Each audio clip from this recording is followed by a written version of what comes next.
Back in the 1800s, textile workers in England felt threatened by new machinery. Would they lose their livelihood to inanimate objects? They weren't going to wait to find out. They smashed the offending technology in organized raids. This ornery group became known as Luddites.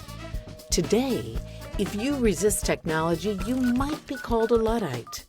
Our hosts, Colleen Burke and Melissa Birks, don't resist technology, but they may be a little slow on the uptake. Another thing they have in common?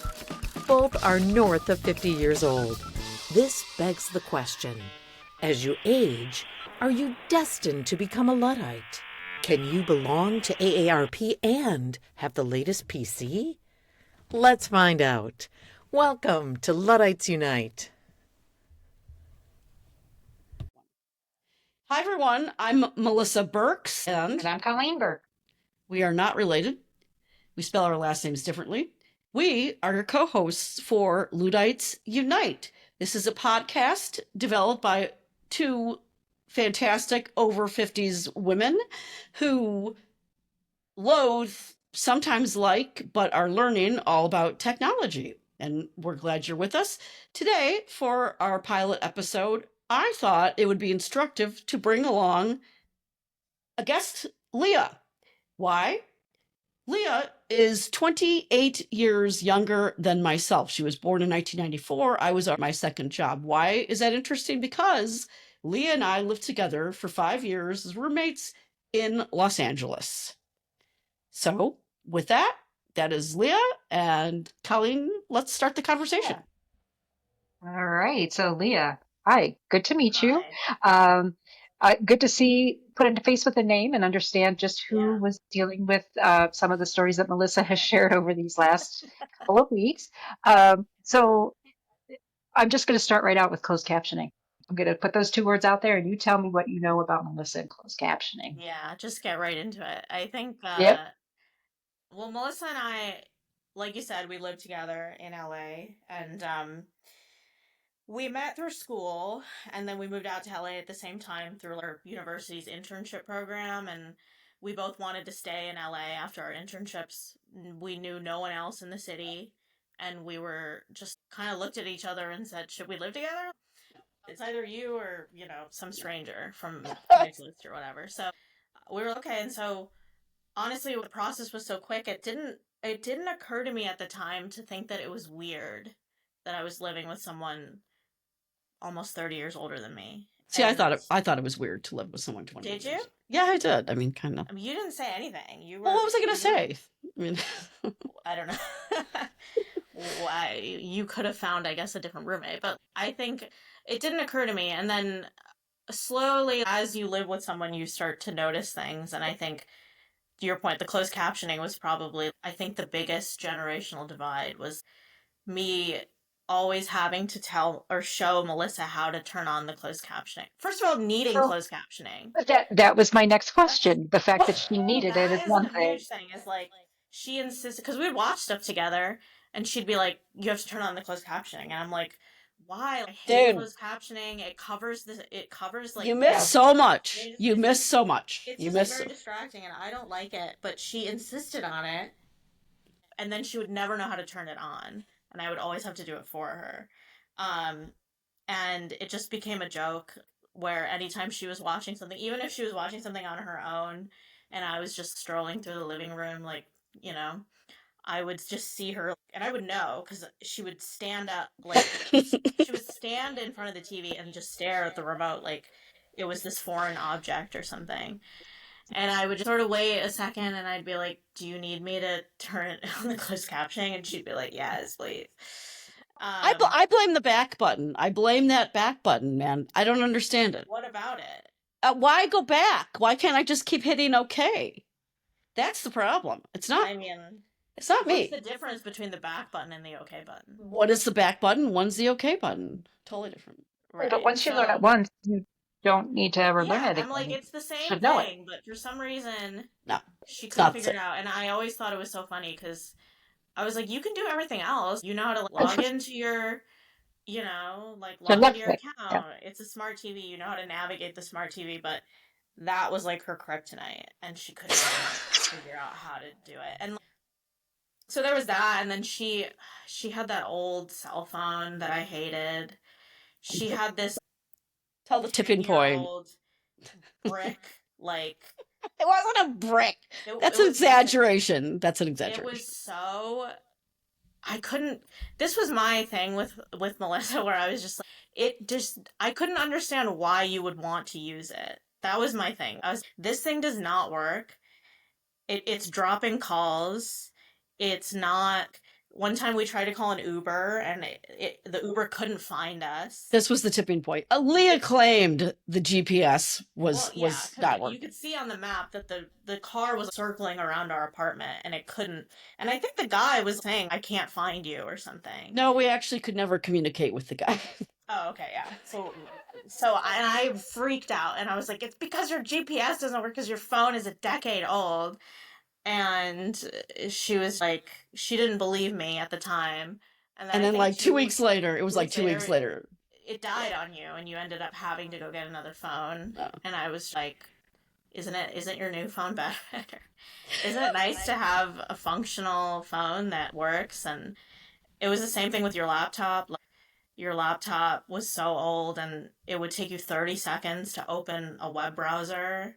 And I would just sit and watch as you waited. You waited very patiently. You would sit in front of your computer and wait for things to open. And I was crawling out of my skin. She was. I could not take it. It was so... But it taught me, I am very impatient because of technology, because I'm so used to getting everything immediate. And the idea, 30 seconds is not a long time, right? But if you're waiting for a web browser to open, it is an eternity, basically. And so it made me think about, I don't know, I kind of envy not getting frustrated by stuff like that, because I definitely do. So. Then I was terrified, because now I know I'm going to have to set up this whole new laptop, right? Because you don't just open up, nothing opens up anymore, right? Nothing you just turn on anymore. Like a TV, Colleen, right. All this stuff. And I did it. I remember feeling very victorious that I managed somehow to set up whatever the word is, this new laptop. So have that laptop? Amazing. I do, where I'm using it right now. It's amazing what you can do when you put your mind to it. It's frustrating, because it's like, you are obviously an intelligent person. It's not like you're slow on anything, right? You have made it this far. And I think that's a good theme of this podcast, is it's not about maybe for some people it is inability or intelligence, whatever you want to word it. It's some of it is the willful stubbornness. A lot of it is fear. And if you all remind me, I'll tell a story about technological. It is finances, right? I can't afford to replace my phone every 2 years. So good point. My phone is almost 3 years old. I mean, I could afford it, but I choose not to, because I don't want to. So my phone is a little slower than probably somebody who I'm sitting next to. But for me, financially, it just doesn't make sense. That's a great point. Yeah. Yeah.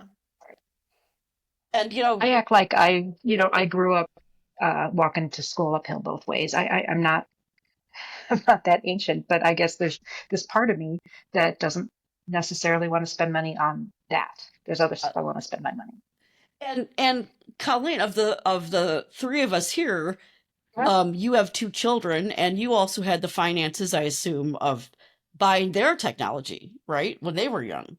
Yeah. Yeah. I mean, that was, I would imagine that was you when they were first getting their phones. That was, they're in their 20s and we still pay for the service every month. Yeah. But it's just part of it. They make it so it makes financial sense for you to bundle, right? I see. Okay. If I take one of my kids off the plan, then we may end up paying just as much and have 3 plans. Oh, I see. See? So they make it so it so the cord has not been cut thoroughly. No, literally, and still on their parents' phone plan. You have to cut the cord. They will never willingly cut the cord themselves. Oh gosh, no. Wow.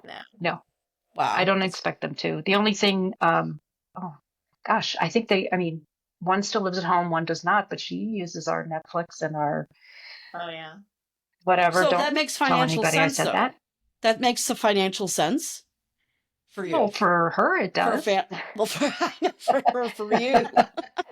It's all relative. Kids ever teach you something that technologically that you're like, oh, that's interesting, and I'm going to use that?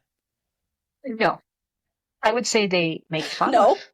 my ability to not be able to do certain things, or if it takes me a minute to wait, where's my phone app, or whatever. Mom, there's a lot of that. Um, I'm trying to think if they've taught me anything, and I can't really think of anything. No,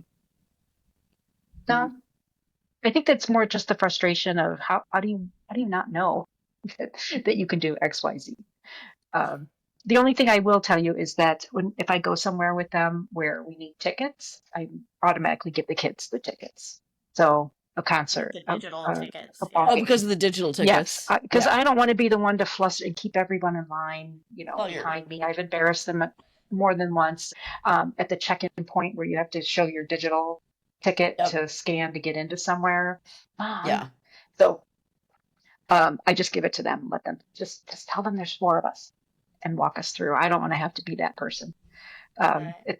It's too intimidated. I get too intimidated and too like everyone else is rushing through this line, and I can't because I can't find my app, or the app isn't loading quickly because I have a Android, and of course that's not the cool phone to have. So Well, and that's a good point. Leah travels quite a bit. And only until a couple years ago, I would relentlessly print out. I wanted that damn boarding pass in my hot little hands. I mean, until a couple years ago. So, yeah, did you ever remember having a printed out boarding Oh, pass? I print out because you can print them at the airport. Yeah. I always opt for the printed boarding You're pass. kidding me. Now I feel like Yeah. my entire thesis is thrown asunder. Well, I think some things are better to have the physical copy because your Come phone on. can die, or sometimes you just have. It's just nice to have the actual paper. So, I'm full of surprises. So we're gonna wrap up, and we are talking about intimidation, and I'm gonna share a story as we end today, and maybe it'll give you a look at my formative experience with technology. So I'm sophomore in college. This is probably 86 at a large Michigan university whose initials may or may not be University of Michigan, and I'm working as a student worker at the library. And I'm at the desk, which there's two different desks. I'm at the one where you're solo. The worker is solo. It's a smaller desk, and so there's no supervision, which will become important. So a student comes up, and at the time, the university had what was called the thumper, because books would have magnetic like strips on them that would show they belonged to the university, and so and checkout you had to whip that book across the thumper to demagnetize it, and then you could go out. So the magnetic the thing would catch up all kinds of stuff. So a student comes up and he puts a plastic box on the top of the desk, and it's closing time, and I pride myself in my efficiency, and I also wanted to get out. And so I take that plastic box and I whip that through the thumper, beep, and I place it on the desk, and I'm feeling good. Let's go, let's go. And the student looks at me and he says, "You didn't just ruin my doctoral dissertation, did you?" oh That no, box was probably the oh no, size. Oh my And god. Leah has no idea what these are. Colleen will remember floppy disks. I do know what floppy disks are. No, oh God, neither that's not. floppy nor disks, I will say. But Yeah, right. so unhappy student goes off to the other library where they had computers to check on the results of his floppy disks. I get on the phone to my supervisor, who I'm still friends with, on the north desk, and I say, "Paul," and I'm pretty much crying, "is it bad if I put floppy disks through the thumper?" And there's silence because he's probably never been asked this question, right? And he says, and all of a sudden, yeah. No. I had ruined the student's doctoral dissertation, which probably was a cure for cancer. Ruined it. It was gone. The backup, everyone, well, where's your backup? Backup was in the box. And I will say, the University of Michigan, because of this here person, instituted the Thumper mini course where all student workers were instructed what can and cannot go through the Thumper. Floppy disks are no. This story explains Oh, a sorry. lot. It puts a My lot. hands are sweating just watching. Yeah. Oh my God. This is the start of your digital trauma. Yeah, it makes a lot. Yeah. Oh. Wow. Oh, All God. right. Well, with that happy story, Oh, that, yeah. I would love to hear from folks out there, our listeners, on your technological breaking stories. Feel free to email me, Melissa Ann Birks at yahoo.com, MELISSAANNBIRKS at yahoo.com. And I want to thank Leah, who survived 5 years with an over 50s roommate and flourishing, and Colleen, Burke, no relation. We'll see you next time. Yeah, next time. That's today's episode. Thanks for joining the conversation, and we welcome your feedback. If you're a loyal Luddite, feel free to send thoughts via carrier pigeon or smoke signal. If you've gone to the other side, email Melissa Birks at melissaannburks@yahoo.com. That's MELISSAANNBIRKS @yahoo.com. See you soon.